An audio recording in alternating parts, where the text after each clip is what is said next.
And most of them are in their 17, 18, 19, early 20s and early 30s. Very brutal. They rape women. They burn down houses.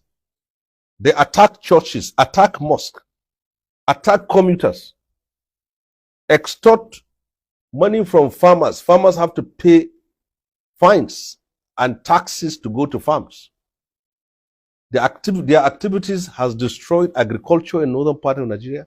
Their activities have destroyed cattle rearing in northern Nigeria. Their activities has destroyed education in northern Nigeria. Many schools are closed now. You have a duty, a responsibility as educated Fulanis, of which we are.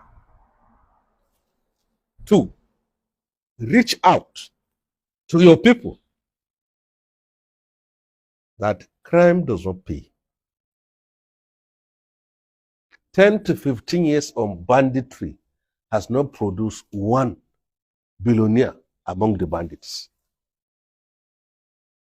It has destroyed the life of Fulani. It has even destroyed the image and reputation of Fulani people. Because every Fulani that is seen now is being seen to be a bandit. They are Fulani doctors. They are Fulani lawyers. They are Fulani engineers. They are Fulani architects. They are Fulani professors all over Nigeria. They are Fulani businessmen. But criminality of these bandits that are mostly Fulani has destroyed the name, the image, the reputation of every Fulani man. How does that help us? How? Don't take lightly your mission. Your mission is very important. It's important for the peace, for the unity, for the progress and security of Nigeria. Northern part of Nigeria used to be one of the most peaceful parts of this country here. But you know what? If you see your face now, someone will think you're a bandit. Looking at you now, someone will think you're a bandit. Just because your ethnic group are involved in it. So I will use this opportunity to assure you of my own full support. You should go to every nook and cranny, meet your people, tell them that we don't want banditry in northern Nigeria. We don't want kidnapping in northern Nigeria. We don't want their activities that has been destroying our image, our reputation as the people in northern Nigeria.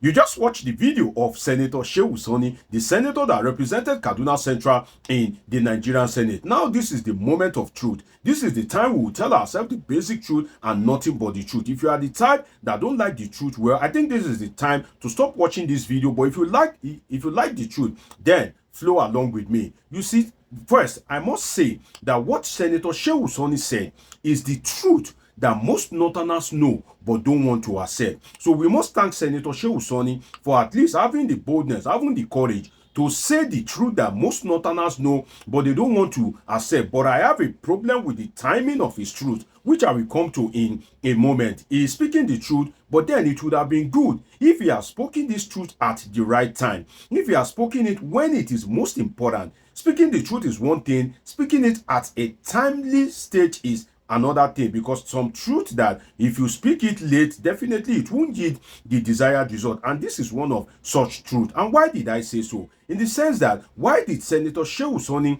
not speak this all-important truth when Muhammadu Buhari was in power? He's speaking the truth, fine, but it's a bit late, because if he had spoken this truth when Muhammadu Buhari was in power, then it would have helped a lot. But when Buhari was in power, there was this northern conspiracy of silence. The northern elite, they were silent, despite the fact that the bandits were wreaking havoc, the herdsmen, murderous herdsmen were wreaking havoc, the Boko Haramists were wreaking havoc, the APC senators, the APC caucus, the governors and every one of them, they kind of like brought about a conspiracy of silence when Muhammadu Buhari was in power. And you will recall that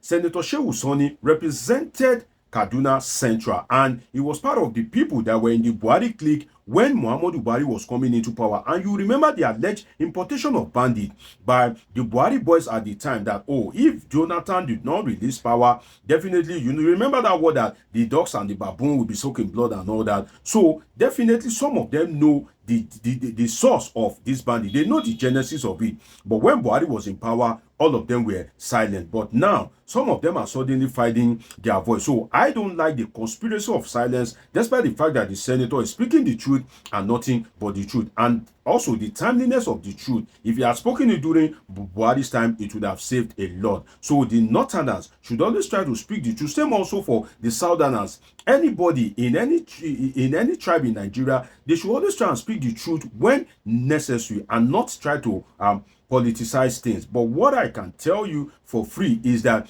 indeed Buhari ruined northern chances rather than advance it. Muhammadu Buhari ruined the chances of northerners, and I will explain it to you very briefly. You see, before Muhammadu Buhari came to power, people usually give the people from the north, the Hausa Fulanis, they give them a lot of opportunities. If you are an Igbo man, if you are a Yoruba man, if you are an Ijaw man, an Urhobo man, you feel convenient to kind of like employ an Hausa Fulani man as your megad.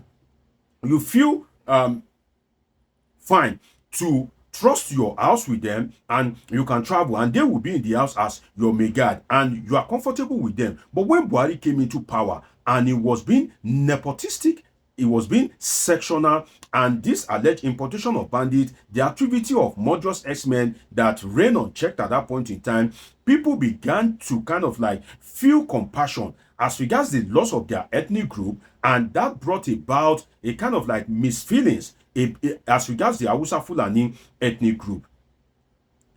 So the Buhari government largely brought about a kind of like issue for the Northerners. It ruined the chances of the Northerners rather than advancing. And I will give you some point, which is that number one, nepotism. Number two, sectionalism. Number three, the alleged importation of bandits. Number four, which you find interesting, the dot in a circle comment. You will recall that when Muhammadu Buhari was the president and he was having a media chat and he referred to the Igbo race as a dot in a circle, that there's no way they can have their Biafra independence, and he drew up a map in his head and he said that, oh, they are a dot in a circle.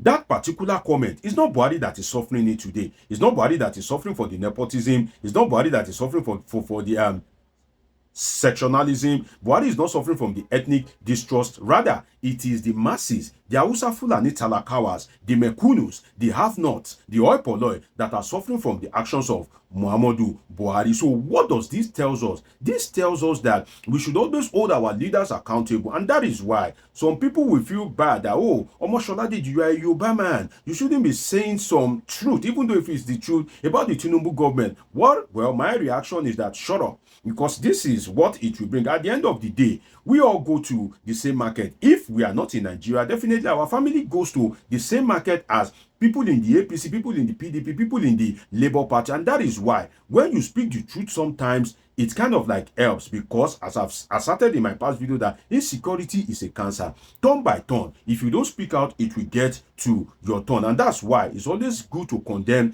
wrongdoing. And also, lest I forget,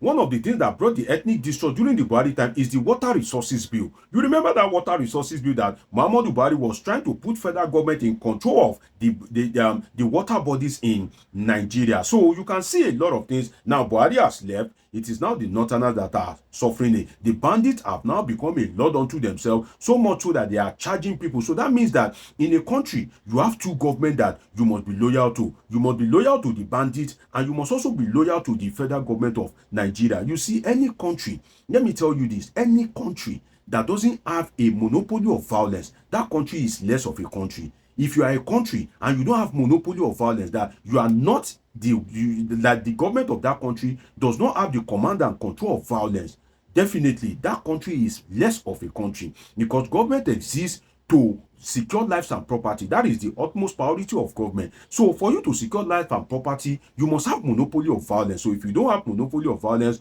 automatically, you are lacking the essential characteristics of a government. So, and I think that the Tinubu government should go onward and try and you kind of like look for the sponsors of these bandits and bring them to book. We know that it is not easy, because this thing now, it has gained a life of its own. And Muhammadu Buhari appointed all the service chiefs from his ethnic group at that time, allegedly to kind of like make sure that they can tackle it, because the northern region is in crisis. Yet, despite the fact that he appointed most of them from his ethnic group, the crisis is not only having a life of its own, it is growing like wildfire. So one thing that we must do as a country is to make sure that we are committed to the security of lives and property. Else, now turn by turn, it may get to your turn someday. It's been an interesting time with you on this episode of Politics with Dr. Moshola Deji. Subscribe, turn on your notification button, catch up with my past video. See you in my next video. I love you all sincerely.